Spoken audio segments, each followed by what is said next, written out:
Hi students, welcome back. Welcome to a new class of our English. Today we are going to take chapter 5 from literature reader and name of our lesson is Macbeth.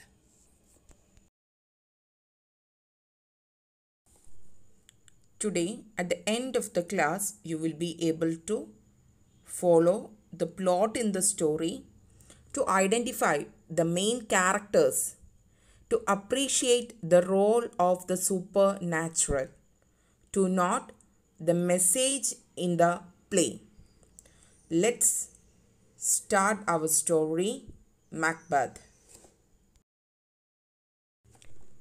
Before moving on to our chapter, let me ask you a few questions. Try to give answer for this question. Okay?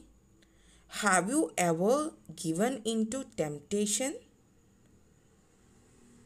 Are you a superstitious person? Explain. How do you personally decide what is good and what is evil? Next question. What is the difference between greed and ambition? Next, do you believe you reap what you sow? Last question. Do you believe our lives are led by fate or our action alone? So, my dear students, I hope you all are having an answer for this question. Try to give answer for this question before moving on to our lesson. And let's check what is your answer and is it there any connection with our story. Shall we move on? Macbeth, written by William Shakespeare. Let's see more about William Shakespeare. He is a playwright and a poet. William Shakespeare was born on April 23rd, 1564 at Stratford-upon-Avon in a small town in the center of Great Britain. It is famous as a place where William Shakespeare was born. He was the great poet and dramatic. William Shakespeare is often called by people our national bard and the great unknown. Not only that, he had an amazing influence on our English languages. So many new words, phrases was written by him. He made that phrases and words. Check out and find out what are the phrases and words that Shakespeare bring into our English vocabulary. Now let's move on with our lesson, the Macbeth, written by William Shakespeare. William Shakespeare is considered one of the greatest playwrights of English language. He wrote his plays more than 400 years ago. Macbeth was first performed in 1606. This story is set in Scotland. A young and ambitious nobleman and his wife dream of becoming the king and queen of Scotland. What will they do to achieve this? And how will this affect their lives? Let's see more about this. As the three witches wait for Macbeth, they discuss their recent series of mischievous acts. The weird sisters, hand in hand, posters of the sea and land, thus to go about, thrice to thine, and thrice to mine, and thrice again to make up nine. Peace, the charms wound up. So foul and fair a day I have not seen. What are these? Speak, if you can. What are you? All hail, Macbeth. Hail to thee, Thane of Glamis. All hail, Macbeth. Hail to thee, Thane of Cawdor. All hail, Macbeth, that shalt be king. hereafter. At once, the three witches hail Macbeth as the Thane of Glamis, Cawdor, and as king-to-be. And when Banquo asks the witches about his own future, the witches tell him that while his sons will be kings, he will not be one. The sudden encounter leaves Macbeth a little confused, and he asks the witches to stay and explain what they mean, since the Thane of Cawdor is still alive, and he can't believe that he would ever be king either. But the witches simply disappear. Your children shall be kings. Oh, you shall be king. And Thane of Cawdor too, went it not so? Suddenly, Ross and Angus, two of the king's messengers, arrive and bring with them some surprising news. Macbeth has actually been given the title and land of Thane of Cawdor. Do you not hope your children shall be kings? 'Tis strange.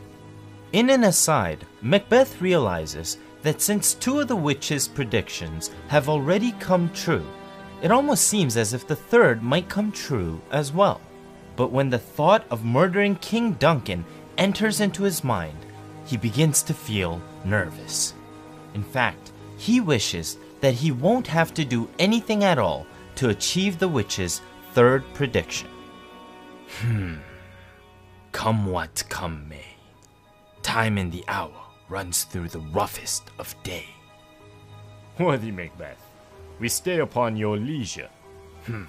Let us toward the king.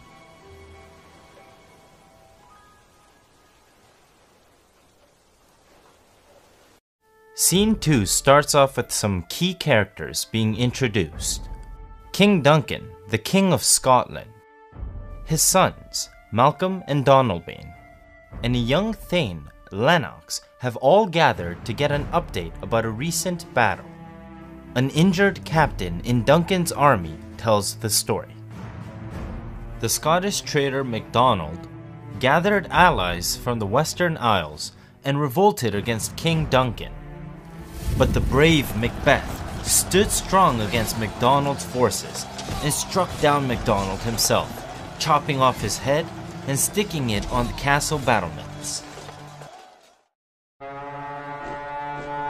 But as soon as Macbeth obliterated the traitor MacDonald, the Norwegian king, Sweno, supported by the traitorous Scottish Thane of Cawdor, invaded with a fresh army. Dismayed not this our captains, Macbeth and Banquo? In response to Duncan's question, the captain says that Macbeth and Banquo weren't scared one bit, in the same way that an eagle would never be scared of a sparrow, or how a lion would not be scared of a hare. In fact, far from being frightened, Macbeth and Banquo fought the new army with twice as much ferocity as before. With that, the captain is relieved to go treat his injuries, and two other Scottish Thanes, Ross and Angus, enter the scene. They add more details to the story of the recent battle and Macbeth's great victory over the traitorous armies of MacDonald and Sweno, the King of Norway. Duncan proclaims that the traitorous Thane of Cawdor is to be executed, and as the scene draws to a close, King Duncan says that Macbeth will now receive all of what the Thane of Cawdor used to own. The scene starts off with Lady Macbeth reading a letter delivered by her husband, Macbeth. In it, Macbeth explains that the witches had predicted that he would be promoted to become the Thane of Cawdor, and had also predicted that Macbeth was to even become king one day. After reading this letter, Lady Macbeth reveals her thoughts about her husband. She feels that her husband is not determined enough to commit the morally wrong and uncomfortable sins in life in order to gain an advantage and become powerful.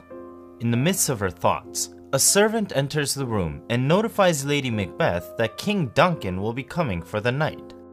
Interestingly, Lady Macbeth considers this news to be good news.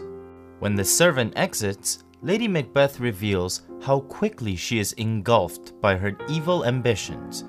After ordering her husband to make certain that he does not look suspicious in any way, the scene comes to an end with Lady Macbeth reassuring her husband by saying that she shall take care of the rest of the issues that might follow. With Macbeth ambitious and Lady Macbeth ruthlessly audacious, one can only wonder what the fate of King Duncan will be in the night to come. Duncan and his sons, Malcolm and Donalbain, along with Banquo, Lennox, Macduff, Ross, and Angus, arrive at Macbeth's castle. Duncan starts off the scene by saying, "This castle hath a pleasant seat," which refers to the pleasant surroundings that the castle is located on. Banquo furthers Duncan's observation by saying that even the summer birds are building their nests here, which might be indicative of how great the air is at Macbeth's castle. It is at this moment when Lady Macbeth arrives to greet the king and his men. Duncan is pleased to see Lady Macbeth and says that although love sometimes brings troubles, people still welcome the love that is accompanied with all the troubles that follow it. Thus, Duncan says that he hopes Lady Macbeth would welcome the trouble of having him over for the night, since he comes with love for both Macbeth and Lady Macbeth. "If it were done when 'tis done, then 'twere well it were done quickly." Having a moment to himself, Macbeth starts to think that if killing the king is all he has to do, then perhaps it's best to murder the king quickly and just move on with life. Interestingly, Macbeth goes on to say that while he wouldn't mind dealing with the troubles of his sins in the afterlife, he does fear the consequences that follow this sort of crime in his current life. He also realizes that King Duncan is a king that is loved by his people so much that everyone would feel the pain of his death. Macbeth concludes to himself that if it were not for his own ambition to become king, there would be no other reason to murder Duncan. While Macbeth is deep in thought, Lady Macbeth enters. She has come to get her husband since the king is almost finished dinner. At this point, Macbeth expresses his doubts and concerns about the idea of murdering the king.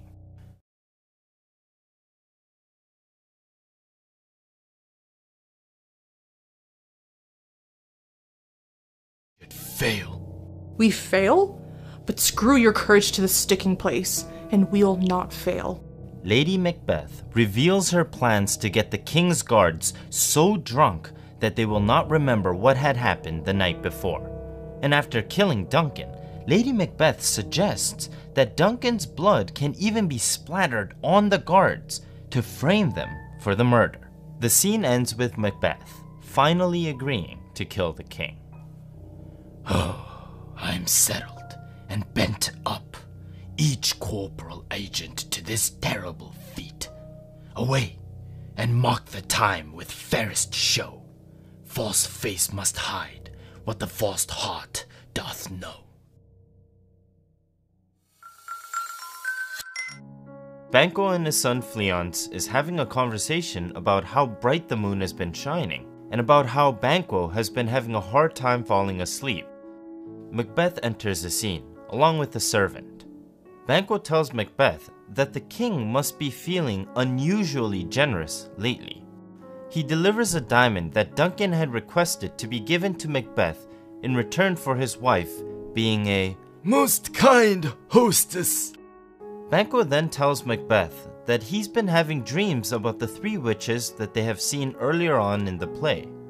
Banquo realizes that some of what the witches foretold actually did come true. But Macbeth blocks the conversation short with his cunning act by saying, "I think not of them." Macbeth then tells Banquo that they shall speak in further detail of a proposition Macbeth has for Banquo. He says that this idea can be talked about later on, and that it will benefit Banquo in some way. Banquo says that he'll do whatever Macbeth has in mind, so long as it is not morally wrong to do so. And as Banquo and Fleance leaves, Macbeth commands his servant to tell Lady Macbeth to ring the bell when his drink is ready. All alone, Macbeth is left to his thoughts. Suddenly, he sees an illusion in front of him. A dagger floating in the air, with its handle so readily pointed towards him, and the tip of the dagger pointing towards the direction where Duncan is fast asleep. But when Macbeth tries to reach out to grab the dagger, he simply cannot seem to do so. Macbeth realizes that the dagger was just an illusion, and towards the end of his thoughts, we can see that he just wants to get through with the killing as soon as possible. He feels that while he continues to merely mutter things to himself, on and on about Duncan's death, Duncan himself isn't in any way more dead than before.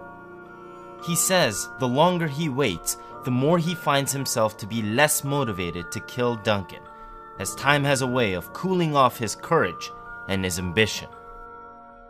And right at that moment, Lady Macbeth rings the bell. This is Macbeth's cue.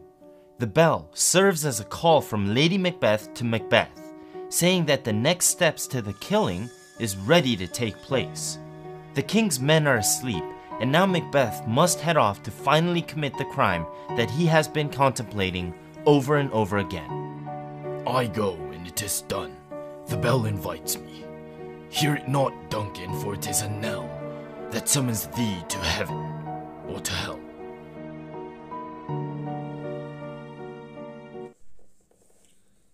Nighttime at the castle. Macbeth creep into the room of the sleeping king and stab him with the 2 daggers left there by his wife. Then he stumbles out, sick with horror. But deed is done. The next day, Duncan's 2 sons flew the country.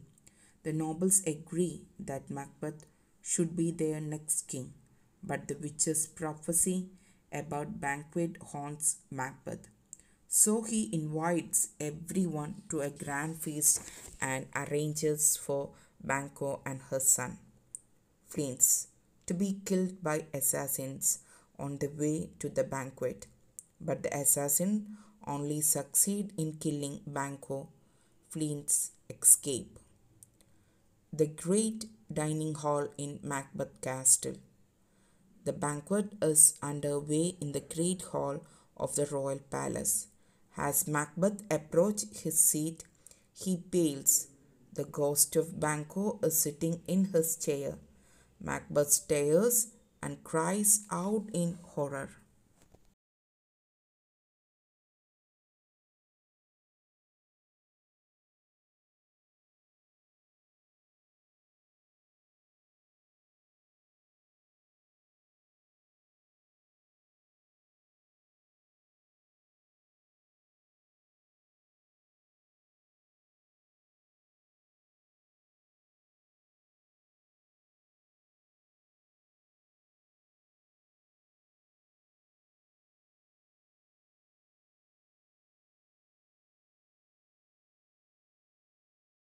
To this special occasion, please, everyone sit down. Greetings to you, my lord.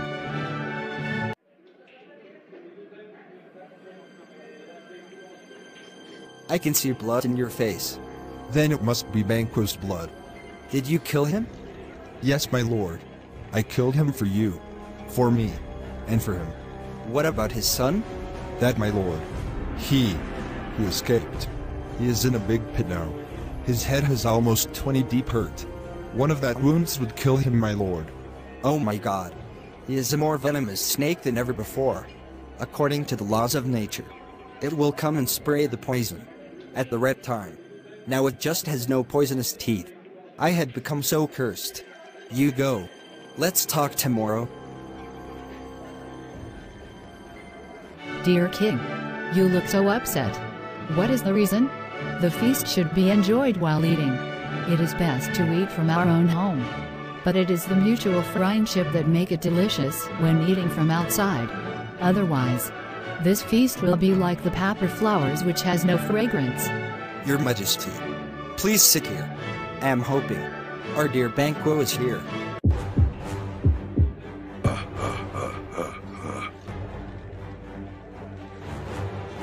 Where should I sit? All the seats are full. My lord, there is your royal seat. You can sit there.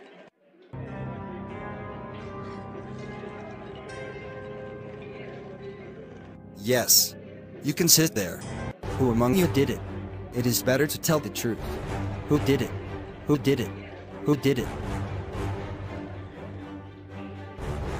What happened to our king? You can never prove that I did it. I command you, don't throw that blood-soaked hair on me. All of you get up.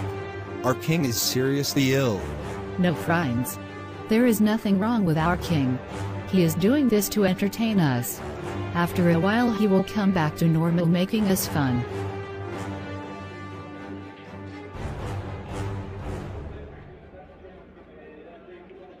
If you see me here, then it is true. I saw him, with a bloody face.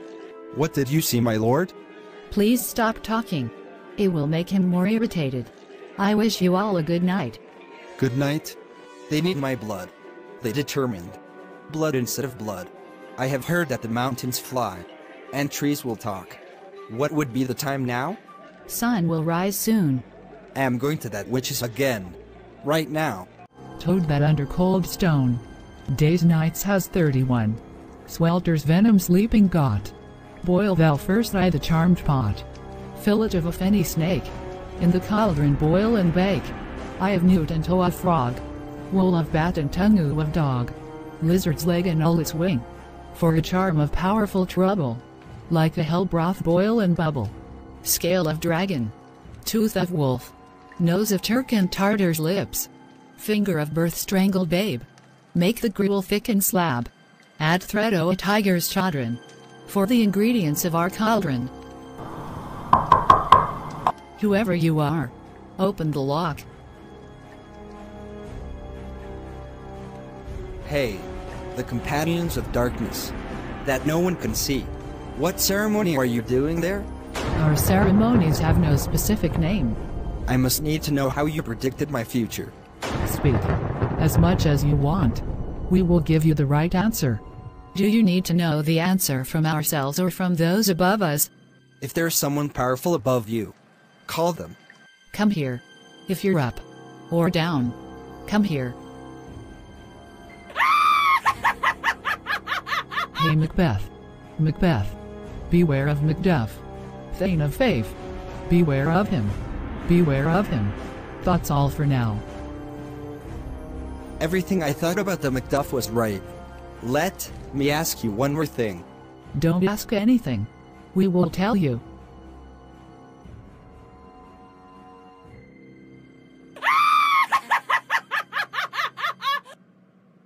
Hey Macbeth. Macbeth. You will not be harmed by anyone born of a woman. This kid looks like a prince. I can see the crown of sovereignty on his head. You just have to hear. Don't say anything to it.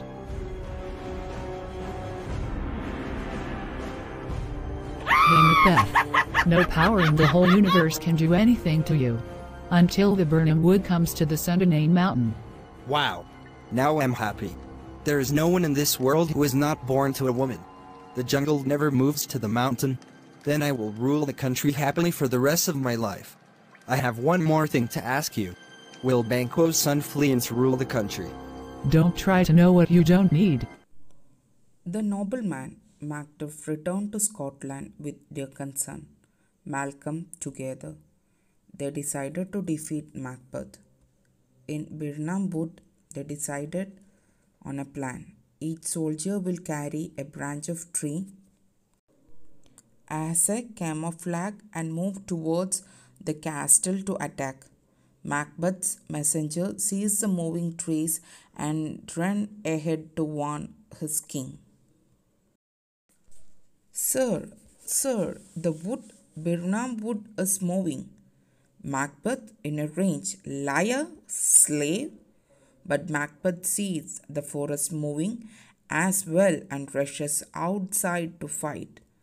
Macduff, face me, you devil. Macduff and Macbeth fight fiercely. Soon, Macbeth begins to tire. Macduff yelled, "You coward!" Macbeth, "I will not yield. I will fight till the last." But Macbeth is defeated and is slain by Macduff.